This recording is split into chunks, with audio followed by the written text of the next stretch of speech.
Amikor a visegrádi vár ablakából a király kitekintett, a Börzsöny dús magaslatait látta, amint a Dunát délnek kanyarítják.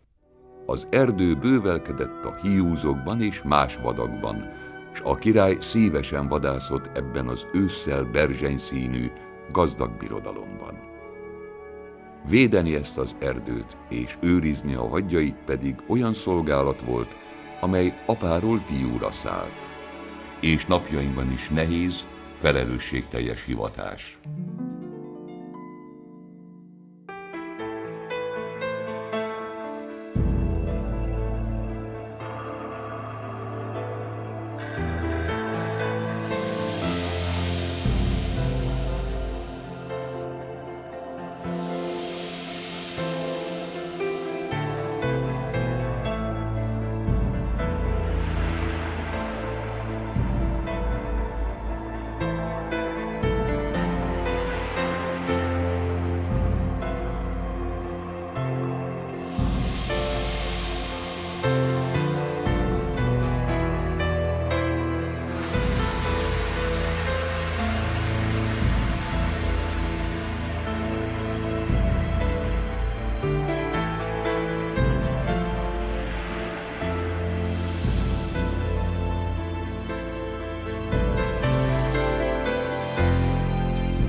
Erdészek a természetért.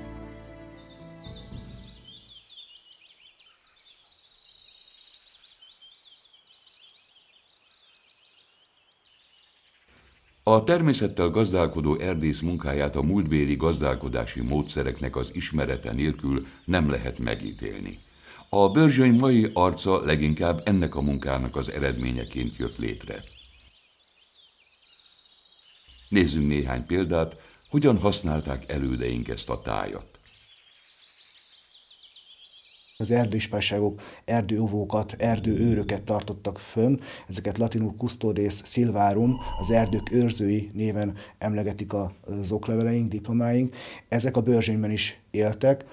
Feltehető, hogy a király jelenléte, a király vadászatai, a király szükséglete volt az, amely itt a Börzsönyben még a 15. században is fenntartotta az erdőóvói, máshol már eltűnt, elavultnak számító intézményrendszert. A törökkori háborúk idején a várakban szolgáló katonákat el kellett látni élelemmel. Kenyér és bor kellett, főleg, hogy sokan a kutak mérgezésétől tartva víz helyett is bort ittak. A Duna-menti Zsika-vidéknek a termés átlagait összehasonlítottuk a Dél-Börzsönnyel, és kiderült, hogy sokkal több gabona és sokszor több bor termett ezen a vidéken, tehát hatalmas mezőgazdasági termelésről volt szó, és így hatalmas pénzek forogtak kockán, amikor egy-egy valamikor erdővel borított terület tulajdonjoga volt a tét. A Börzsöny lekopasztott oldalain a búza és a szőlő lett a leggyakoribb növény. A haszon további területek megművelésére bíztatta a népet. Így keletkezett például az 1800-as években Nagyirtás puszta. Szokolya és Maros, akik évtizedeken át harcoltak egymással, a köztük soha pontosan meg nem húzott határ miatt. Előfordult, hogy a szokolyaiak török ruhába öltöztek, és török fegyverekkel, török módra ráütöttek az 1600-as években a marosiakra, betörtek a városba, mivel ott szilárd kőfal nem volt, és az utcákon ütötték, vágták a marosi lakosokat. Ekkor derült ki, egy-egy szokolyait felismerve, hogy nem a török támadta meg a települést, hanem a szokolyaiak, a szomszédos haragosok voltak azok, akik megpróbáltak így bosszút állni, vagy revansot venni a marosiakon. Később ebből per keletkezett, panaszt tettek a marosiak, és ennek a pernek az irata az, ami hírt ad arról, hogy egy ilyen unikális gaztet megtörténhetett a török világban. A Dél-Börzsöny mai képében hiába keresnénk a valaha volt termékeny szántókat és gyümölcsösöket. De a népi földrajzi nevekben megtaláljuk. Kóspallak 11 erdőrészben népies nevén öreg szőlőkben vagyunk. Erről azt kell tudni, hogy régebben itt valóban gyümölcsösök és szőlők voltak, Nádler Herbert is megemlékezik róla az öreg szőlőki részről, ő itt vadászott. Hát annak idején, amikor én ide kerültem, ugye akkor azt a feladatot kaptuk, hogy ezt a kopár területet, bokros területet ugye elő kell készíteni megfelelő módon, és be kell erdővel telepíteni. Azonban ez a munka 1982-ben nem volt olyan egyszerű. Ezen a részen vadászterület volt, nem az erdőgazdaság kezelte a vadászterületet, hanem itt vadásztak különböző magas beosztású emberek. És a lényeg az, hogy amikor elültettük ezt először, egy nap alatt a vaddisznók az összes makkot kitúrták, és ugye én ilyetten jelentettem a főnökeimnek, hogy mi is mondták, hogy hát ott a szolgálati fegyvered, és tegyél riasztólövéseket. Természetesen nekem vadászni szó sem lehetett róla, az nagyon nagy bűn lett volna. És hát ugye én tettem riasztólövéseket, ugye ezt megtudták, és hát az történt, hogy rövidre fogva, hogy ki akartak rúgni az állásomból, fegyveremet bevonni, hogy merészelem én elsütni a szolgálati fegyvert, még riasztólövésnek se, aztán valahogy sikerült kievickélni, kivackalódni belőle. Minden nehézség ellenére az elmúlt 30 év alatt az öreg szőlőkből mégiscsak erdő lett. Bár ahhoz, hogy ne csak az erdész hívja erdőnek, még sok évtizednek kell eltelnie.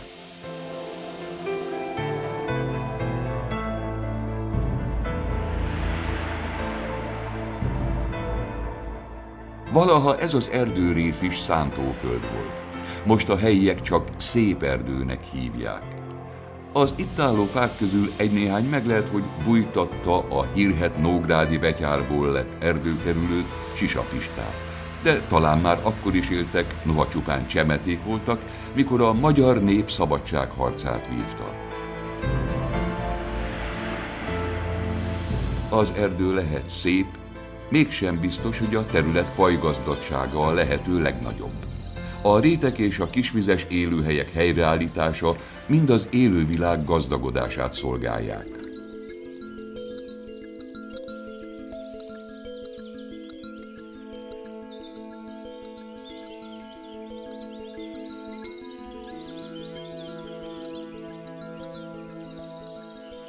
Az egy nagyon izgalmas kérdés, hogy a korábbi erdőhasználatoknak is, hogy azok mennyire nagy területet mennyire voltak vagy nem voltak drasztikusak, mennyire múlik ez azon, hogy valamilyen szükséghelyzetben nem a legnagyobb szakszerűséggel végrehajtott fakitermelések történtek, gondolok háborús időszakokra vagy egyebekre, amik után esetleg évtizedekig nem újultak föl az erdők.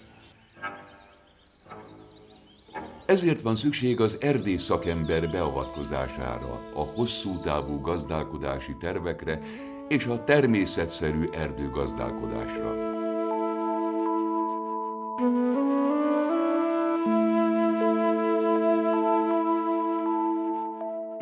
Ahol évtizedekig szántó volt, ott nem maradtak meg az olyan fajok, mint a hóvirág vagy az odvaskeltike.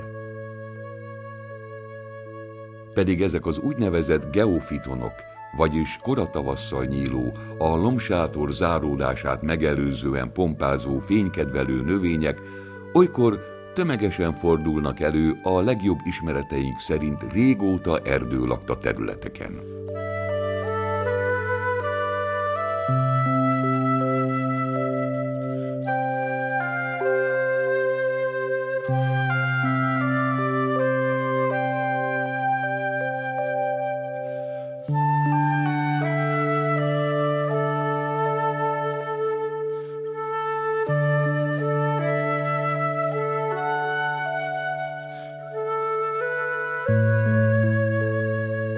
A fekete gólya nehezen tűri a zavarást, ennek ellenére jól érzi magát a természetszerűen kezelt erdőben, és évről évre újra fészkel. A védett turbánliliom is, amit elsősorban szenderek poroznak be, megtalálja az életterét.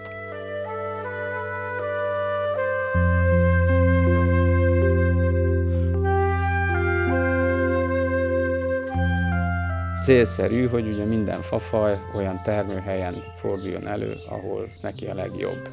De azt is tudni kell, hogy Az, hogy ma egyes fafajok hol fordulnak elő, azok nem csak termőhelyi okok által meghatározott, hanem nagyon fontos történeti háttere és oka lehet annak, hogy egy adott területen éppen milyen fafaj van. Mert rengetegféle célra használták az erdőket, a makkoltatástól kezdve az erdei legeltetésen át, hogy az egyes fafajok a múltban mennyire voltak jól felhasználhatóak, az nagyon meghatározó arra nézve, hogy a termő területét azt csökkenteni vagy növelni akarták-e. Jó példa erre a bükk, hiszen mint faanyaga történeti időkben sokkal kevésbé volt használatos, mint manapság. Így, amikor a sokcélú felhasználhatóság volt az elsődleges gazdálkodási szempont, érdemesnek látták a bükk élőhelyét csökkenteni a sokoldalúan használható tölgy javára.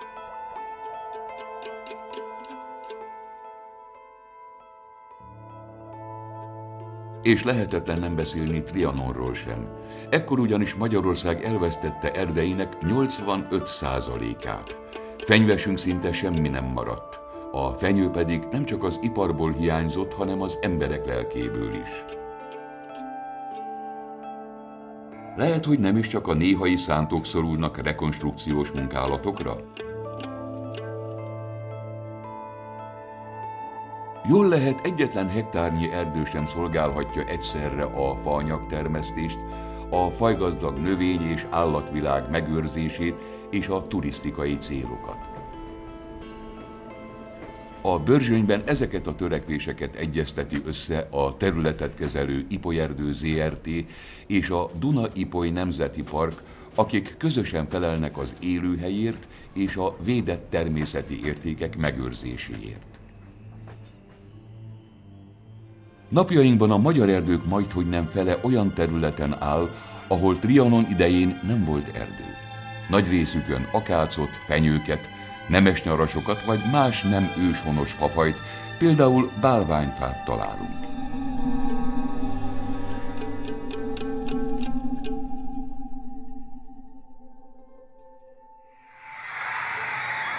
Természetes ellenség hiányában leküzdhetetlenül szorítják vissza az őshonos fajokat, így komoly feladat elé állítják a szakembereket.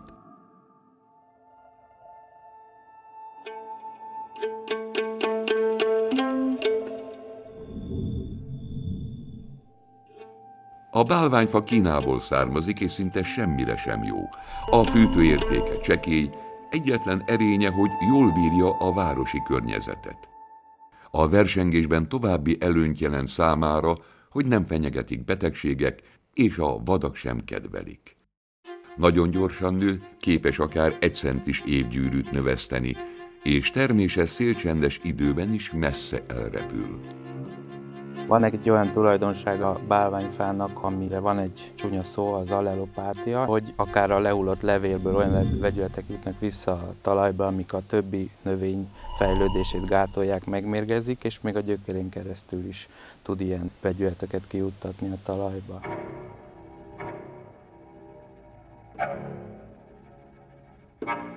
Térhódítását szinte minden eszközzel megpróbálták már megállítani. A leghatékonyabbnak a vegyszeres kezelés bizonyult. A vékonyabb fáknak a kérgét egyszerűen csak ecsettel ezzel a vegyszerrel be kell kenni, fölszívódik és rövid idő alatt elpusztítja a fát. Az ilyen vastagabb fákat, mint ami itt is van, célszerű előtte meggallérozni, és akkor oda kijuttatni a vegyszert. Ezzel gyakorlatilag pontszerűen tudjuk kezelni a bálványfát, és nem kell attól félni, hogy a szél a permetet elviszi, és más növényeket is elpusztítunk ezzel.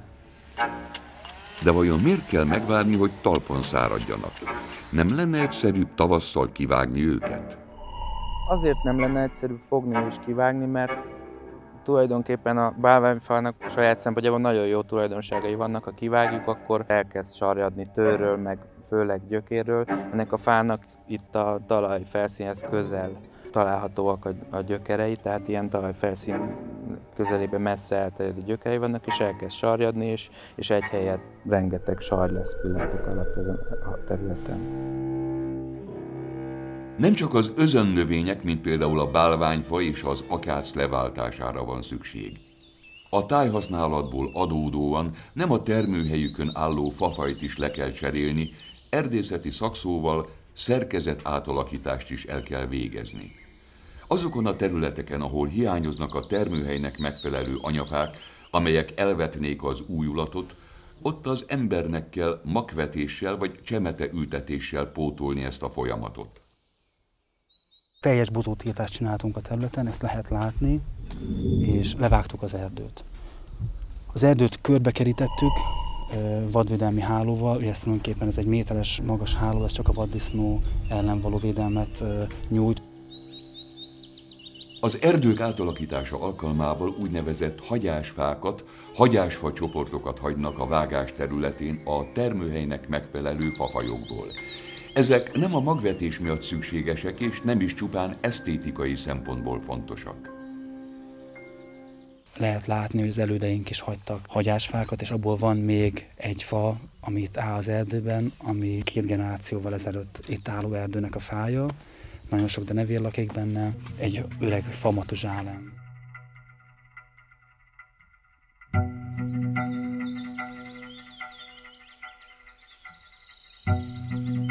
Sok esetben az egyedülálló hagyásfák elkezdenek csúcsszáradni és elpusztulnak. A holdfa azonban épp úgy része az erdőnek, mint az élő. Számos élőlénynek ad otthont.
Közeledik az ősz, és Királyrét a Kornis-Tárnicstól pompázik.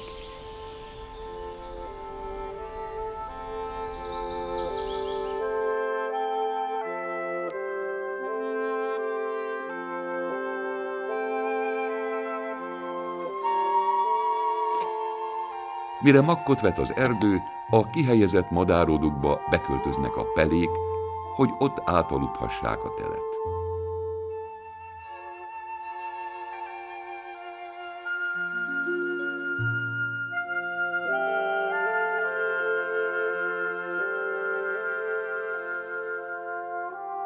A haldokló bálványfáktól nem messze az újra gondozott, kaszált mező őszi kikericsektől virít.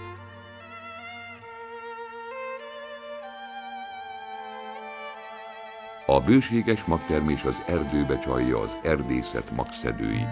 Az így betakarított termés tavasszal a földbe kerül.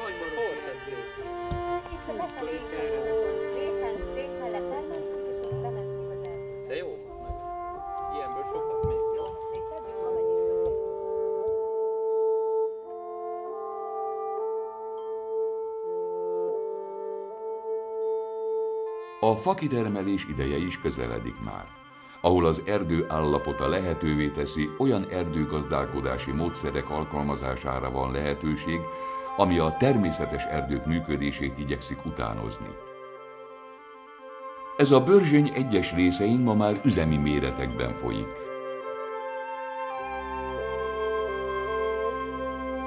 Az egy bonyolult kérdés, hogy tudjuk egy tulajdonképpen mesterséges összetételű és szerkezeti erdőt egy hitünk szerint természet közelibb folyamatok által ugye megújítani. Mindenképpen azt fogja eredményezni, hogy nagyobb elegyarányt el kell fogadnunk. Nem csak a tölgy uralkodna benne.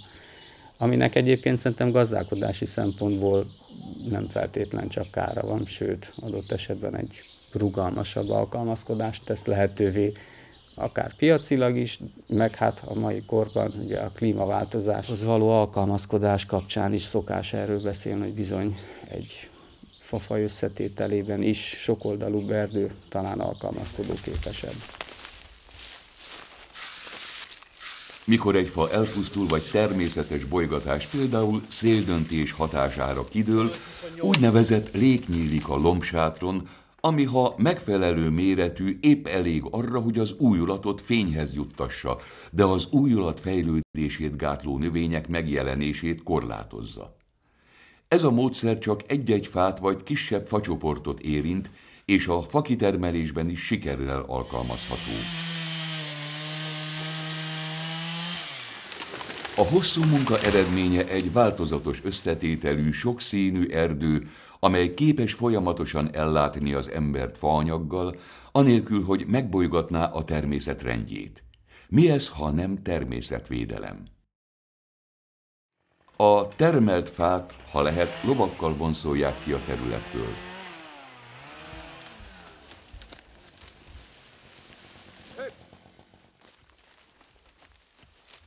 Bár a traktor, amikor nem dolgozik, nem is kér enni, ezért manapság egyre ritkábban lehet lovas fakitermelőt találni.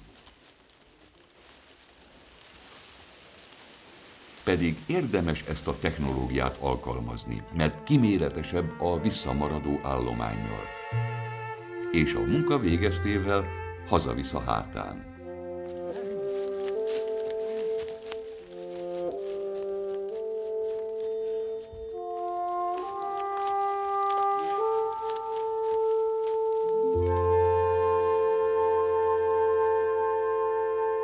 És mi mindenre alkalmas az ilyen erdőből kikerülő faanyag?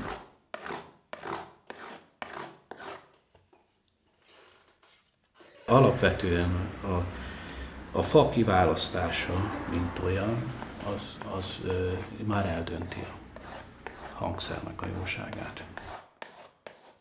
A Börzsöny hegységben található fák alkalmasak hegedűkészítésre, főleg a jávor. A legjobb jávorfát én itt Szokolya környékén vásároltam. Ez a jávor abban különbözik a Magyarországon található többi vidék jávoraitól, hogy elég sűrű és kis habokat tartalmaz. Tehát erről van szó, a habakról, amik itt futnak, így keresztbe a tetőn.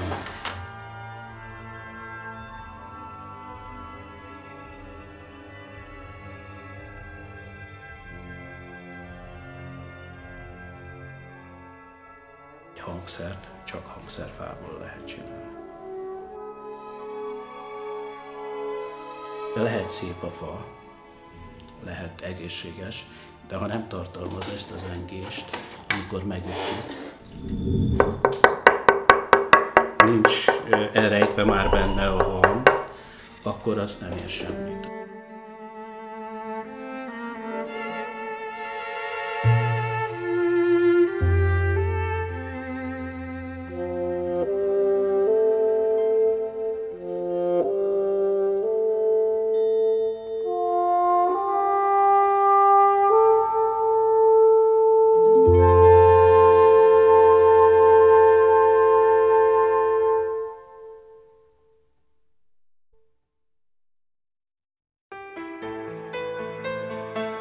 Erdő, aminek a működéséről még ma sem tud mindent az ember.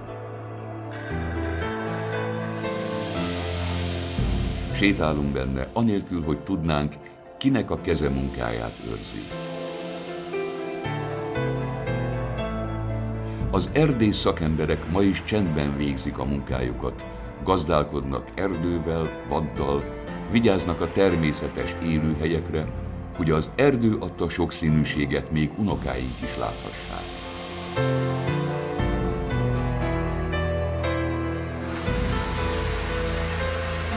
Ha kell, akáctól és bálványfától tisztítanak meg több 10 hektár természetes erdőt, és újítanak meg kaszálóréteket,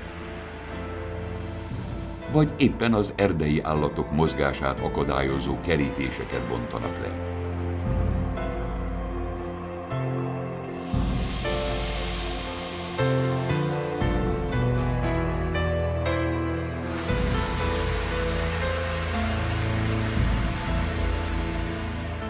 Őshonos, jó fafaj szerkezetű, sokféle értéket megőrző erdőket adnak át.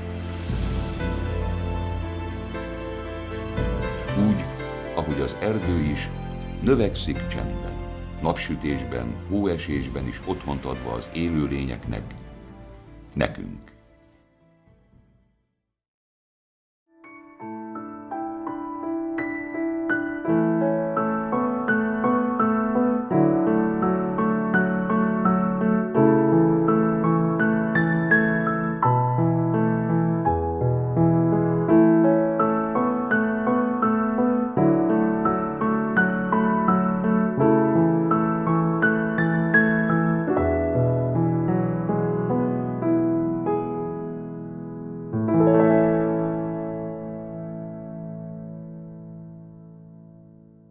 A projekt a Közép-Magyarországi Operatív Program keretében az Európai Unió támogatásával, az Európai Regionális Fejlesztési Alap társfinanszírozásával valósult meg.